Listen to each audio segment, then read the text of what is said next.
আসসালামু আলাইকুম। আন্তর্জাতিক টিভি নিউজে আপনাকে স্বাগত। শুরুতেই জানাবো আমাদের হাতে থাকা সর্বশেষ গুরুত্বপূর্ণ আপডেট যুদ্ধের সংবাদ, এরপর বিস্তারিত। পুরোদমে ইরান ইসরায়েল ফিলিস্তিন যুদ্ধ চলছে, আর এই মুহূর্তে আমাদের হাতে এসেছে যুদ্ধের কিছু ভয়ঙ্কর গুরুত্বপূর্ণ আপডেট সংবাদ। শুরুতেই জানাবো গাজায় যুদ্ধবিরতি নিয়ে ইসরায়েলের অবস্থার পরিবর্তন।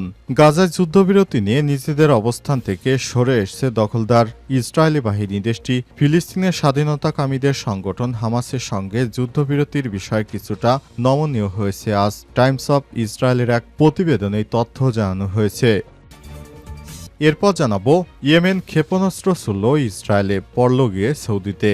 ইরান সমর্থিত হুতি গোষ্ঠী ফিলিস্তিনের সমর্থনে ইসরায়েলে ক্ষেপণাস্ত্র হামলা চালিয়েছে। তবে রাতে তেল আবিবকে লক্ষ্য করে তারা একটি ব্যালিস্টিক ক্ষেপণাস্ত্র ছোড়ে। ইয়েমেন থেকে ছোড়া ক্ষেপণাস্ত্রটি ইসরায়েলে আঘাত না হেনে সৌদি আরবে গিয়ে বিধ্বস্ত হয়েছে। ইসরায়েলের প্রতিরক্ষা বাহিনী আইডিএফের বরাতে দ্য টাইমস অফ ইসরায়েল বিষয়টি নিশ্চিত করেছে। এদিকে গাজার হাসপাতালে ক্ষেপণাস্ত্র হামলা। গাজার মধ্য অঞ্চলে রাতভর ইসরায়েলি হামলার খবর পাওয়া গেছে। এর মধ্যে হাসপাতালেও ক্ষেপণাস্ত্র হামলা চালিয়েছে দখলদার ইসরায়েলি বাহিনীর। আগে বেনামি বার্তায় হামলার আগাম তথ্য জানিয়ে হাসপাতাল ভবন ছেড়ে দেওয়ার নির্দেশ দেওয়া হয়। এরপরই হাসপাতালে নিরীহ মানুষের উপর হামলা করছে দখলদার ইসরায়েলি বাহিনী। জানাবো নতুন করে হামলা শুরুর পর গাজায় ৫০০ জন শিশু নিহত। যুদ্ধবিরতি চুক্তি ভেঙে ফিলিস্তিনি গাজায় নতুন করে দখলদার ইসরায়েলি বাহিনী আবারও হামলা শুরু করেছে। পর্যন্ত হামলায় মোট নিহত হয়েছে ১৫৬০ জন, তার মধ্যে ৫০০ জনই শিশু। দখলদার ইসরায়েলি বাহিনী নতুন করে সাধারণ মানুষ যে তাঁবুতে রাতে বসবাস করে খোলা আকাশের নিচে সেই অস্থায়ী তাঁবুতেও হামলা চালিয়ে যাচ্ছে। এবং সর্বশেষ জানাবো পেটে গুলিবিদ্ধ ছেলেকে রাস্তায় ফেলে পালাতে বাধ্য হলেন ফিলিস্তিনি মা। গাজায় বাস্তুচ্যুত ফিলিস্তিনিরা নিরাপদ আশ্রয়ের খোঁজে ছুটছেন। যে যার মতো করে সম্বল হাতে নিয়ে ইসরায়েলি বাহিনীকে পেছনে ফেলার চেষ্টায় মরিয়া। হেঁটে চলা এই কাফেলায় আছেন শিশু থেকে বৃদ্ধ, তরুণ থেকে যুবক, এমনকি অন্তঃসত্ত্বা নারী। বুক ভরা আর্তনাদ থাকলেও সবাই নিশ্চুপ, অজানা ভয়ে পেছনে তাকানো যেন মানা। এবার নিজের গুলিবিদ্ধ ছেলেকে রাস্তায় ফেলে পালাতে বাধ্য হলেন এক ফিলিস্তিনি মা। ইসরায়েলি দখলদার বাহিনীর এমন নির্মমতার ঘটনাটি ঘটেছে আজ। প্রিয় দর্শক, এতক্ষণ শুনছিলেন সংবাদ শিরোনাম, এবারে বিস্তারিত। তবে তার আগে বন্ধুরা অনুরোধ থাকবে আমাদের এই সংবাদটি দেখতে দেখতে চ্যানেলটি সাবস্ক্রাইব করে রাখুন। কমেন্ট করে আপনার মূল্যবান মতামত জানিয়ে দিন আপনি বিশ্বের কোন দেশ থেকে বা বাংলাদেশের কোন স্থান থেকে আমাদের সংবাদটি দেখছেন এবং শুনছেন। আর বন্ধুরা, আপনি যদি নিরীহ ফিলিস্তিনিদের ভালোবেসে থাকেন তাহলে কমেন্টে ইয়েস লিখে আমাদের চ্যানেলটি সাবস্ক্রাইব করে রাখুন, যাতে করে আমাদের এই পরবর্তী আপডেট সংবাদগুলো সবার আগে আপনার কাছে পৌঁছে যায়। এবারে বিস্তারিত। গাজায় যুদ্ধবিরতি নিয়ে ইসরায়েলের অবস্থান পরিবর্তন। গাজায় যুদ্ধবিরতি নিয়ে নিজেদের অবস্থান থেকে সরে এসেছে ইসরায়েল। দেশটি ফিলিস্তিনের স্বাধীনতাকামী সংগঠন হামাসের সঙ্গে যুদ্ধবিরতির বিষয়ে কিছুটা নমনীয় হয়েছে। দুটি সূত্রের বরাতে আজ টাইমস অফ ইসরায়েলের এক প্রতিবেদনে এই তথ্য জানানো হয়েছে। প্রতিবেদনে আরও বলা হয়েছে, গত মাসে ভেঙে পড়া যুদ্ধবিরতি চুক্তি পুনরায় চালু করতে ইসরায়েল ও হামাসের মধ্যে চলমান আলোচনা অগ্রগতি লক্ষ্য করা যাচ্ছে। ইসরায়েল আগের 11 জীবিত জিম্মির মুক্তির দাবির তুলনায় কিছুটা নমনীয় হয়েছে। গত মাসে ইসরায়েল যুদ্ধবিরতি কার্যকরের শর্ত হিসেবে 11 জীবিত জিম্মি মুক্তি চেয়েছিল, তবে হামাস জানায় তারা ৫ জন জিম্মিকে ছাড়তে প্রস্তুত। এই সংখ্যা পার্থক্যের কারণে আলোচনা দীর্ঘদিন অচল অবস্থা বিরাজ করছিল। এমনকি 18 মার্চ থেকে ইসরায়েল পুনরায় গাজায় সামরিক অভিযান শুরু করেছে। সম্প্রতি মিশরের মধ্যস্থতায় একটি নতুন প্রস্তাব এসছে। এই প্রস্তাবে 8 জীবিত জিম্মির মুক্তির কথা বলা হয়েছে। সূত্র জানিয়েছে, মার্কিন প্রেসিডেন্ট ডোনাল্ড ট্রাম্পের সঙ্গে বৈঠকের পর ইসরায়েলের প্রধানমন্ত্রী বেঞ্জামিন নেতানিয়াহু কিছুটা নমনীয় হয়েছেন। বৃহস্পতিবার ইসরায়েলের মিশরীয় মধ্যস্থতাকারীদের কাছে সর্বশেষ প্রস্তাব জমা দেয়, যেখানে আগের তুলনায় কিছুটা কম সংখ্যক জিম্মির মুক্তির দাবি জানানো হয়েছে।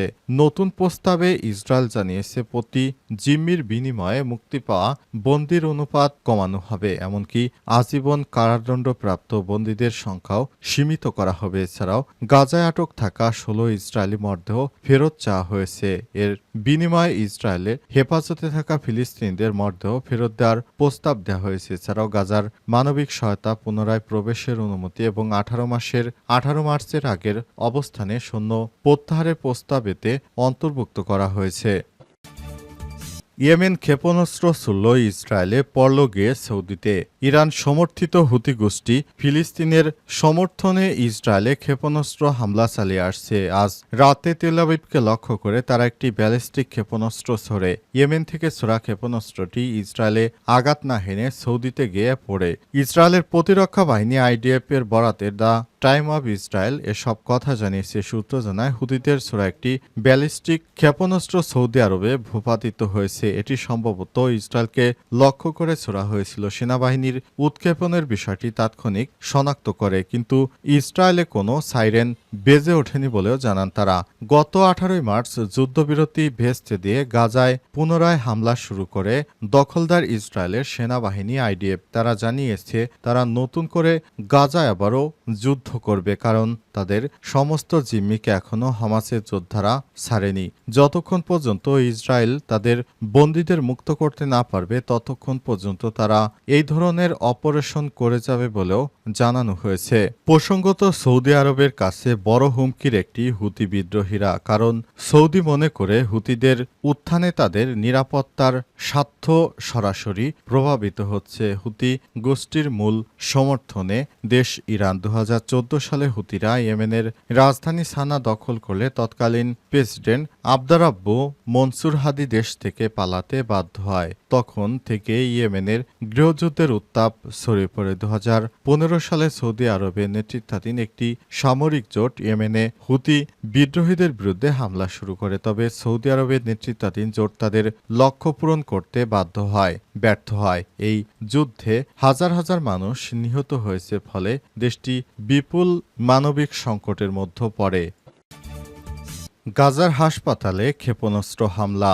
দখলদার ইসরায়েলের সেনাবাহিনী এবার গাজায় নিরীহ মানুষের উপর হাসপাতালেও ব্যাপক হামলা চালিয়েছে। তারা সরাসরি হামলা চালিয়ে সেখানে নিরীহ মানুষদের হত্যা করছে। দখলদার ইসরায়েলের সেনাবাহিনীরা গত 18 তারিখ থেকে গাজায় যুদ্ধবিরতি চুক্তি লঙ্ঘন করে তারা ব্যাপক হারে হামলা করে। তবে দেখা গিয়েছে গাজার বিভিন্ন এলাকা ঘুরে সেখানে তারা তাদের সেনাবাহিনী মোতায়েনের পাশাপাশি সাধারণ শরণার্থীদের শিবিরেও তারা ব্যাপক হামলা চালাচ্ছে। এই হামলার ফলে আবারও নিরীহ মানুষ মারা যাচ্ছে। এমনকি গাজায় তারা সব ধরনের ত্রাণ পৌঁছানোর রাস্তা, করিডর সব বন্ধ করে দিয়েছে। কারণে দখলদার ইসরায়েলি বাহিনীর কারণে বর্তমানে গাজার অবস্থা খুবই ভয়াবহ হয়ে উঠেছে। জাতিসংঘ থেকে বলা হয়েছে এ ধরনের ঘৃণ্য হত্যাকাণ্ড কোনোভাবে মেনে নেওয়া যায় না, কিন্তু কোনো মুসলিম দেশ থেকে গাজার বিষয়ে এখনো কোনো সহায়তা পৌঁছাতে পারছে না। এর ফলে সেখানে একরকম তীব্র খাদ্যের সংকট দেখা দিয়েছে। অনেক জায়গায় দেখা গিয়েছে সেখানে সাধারণ মানুষেরা ঘাস লতাপাতা খেয়ে তারপর জীবন ধারণ করছে। অনেককে দেখা যাচ্ছে শুকনো রুটির সঙ্গে লতাপাতা, ঘাস ইত্যাদি দিয়ে তারপর সেগুলো খাচ্ছে। এমন এক মর্মান্তিক অবস্থা বর্তমান গাজায় অবস্থান করছে। এ যেন বেঁচে থাকার পরও এক নরকের যন্ত্রণার সমতুল্য। নতুন করে হামলা শুরুর পর গাজায় 500 শিশু নিহত। যুদ্ধবিরতি ভেঙে ফিলিস্তিনের গাজায় নতুন করে ইসরায়েলি হামলায় 500 জন অধিক শিশু নিহত হয়েছে। গাজার স্থানীয় কর্তৃপক্ষ আজ এই তথ্য জানিয়েছে। খবর আল জাজিরা এবং প্রেস টিভির। আন্তর্জাতিক সব মুদ্রানীতি উপেক্ষা করে গত 18 মার্চ গাজায় নতুন করে হামলা চালায় তারা। এই দফায় রাতদিন ভয়াবহ বোমাবর্ষণ করছে দখলদার ইসরায়েলি যুদ্ধ বিমানগুলো। প্রতিদিনই প্রাণ হারাচ্ছে বেসামরিক মানুষ, যাদের অধিকাংশই নারী এবং শিশু। গাজা স্বাস্থ্য মন্ত্রণালয়ের তথ্য বলছে নতুন দফায় হামলায় মোট নিহতের সংখ্যা 1560 জন। তবে নিহতের সংখ্যা আরও বেশি, কারণ অনেকের মরদেহ এখনও ধ্বংসস্তূপের নিচে চাপা পড়ে রয়েছে। অবস্থায় গাজায় নতুন করে মানুষের মধ্যে দেখা দিয়েছে আবার নতুন আতঙ্ক। সেখানে সাধারণ মানুষের খাদ্যদ্রব্যের ব্যাপক ঘাটতি রয়েছে। এছাড়াও ত্রাণের গাড়িগুলোকে পৌঁছাতে ভিতরে ঢুকতে দেয়া হচ্ছে না। এ অবস্থায় গাজার সাধারণ মানুষ এখন চরম বিপাকে পড়েছে। অবস্থায় সাধারণ মানুষ কোথায় যাবে, কি করবে, তারা দিশেহারা হয়ে দিকবিদিক পাগলের মতো ঘুরে বেড়াচ্ছে। অবস্থায় দখলদার ইসরায়েলি বাহিনী তারা এখনও তাদের হামলা অব্যাহত রেখেছে। ভয়াবহভাবে তারা প্রতিনিয়ত বোমাবর্ষণ করে যাচ্ছে। অবস্থায় গাজার মানবতা আজ ধ্বংসের শেষ সীমায় পৌঁছে গেছে। পুরো মুসলিম বিশ্ব থেকে গাজাকে বাঁচানোর জন্য নির্মম আকুল আবেদন করা হচ্ছে। তা সত্ত্বেও গাজায় দখলদার ইসরায়েলি বাহিনীর এই হামলা এখনও থামছে না। সেখানে একের পর এক মানুষকে হত্যা করা হচ্ছে। ইহুদিরা মানুষকে মারার জন্য তারা রক্তের হোলি খেলায় নেমে পড়েছে। তাদের বিশ্ব বিবেক আজ নিশ্চুপ হয়ে রয়েছে। জাতিসংঘের নীরব ভূমিকা। গাজা এখনো গণহত্যা চলছে। পৃথিবীতে দেখার কেউ নেই, তাদের এভাবে মেরে ফেলছে। নতুন করে তারা হামলা শুরুর পর এ পর্যন্ত 1550 জন বা প্রতিনিয়ত এভাবে তাদের অস্ত্রের আঘাতে নিরীহ মুসলিমরা মারা যাচ্ছে।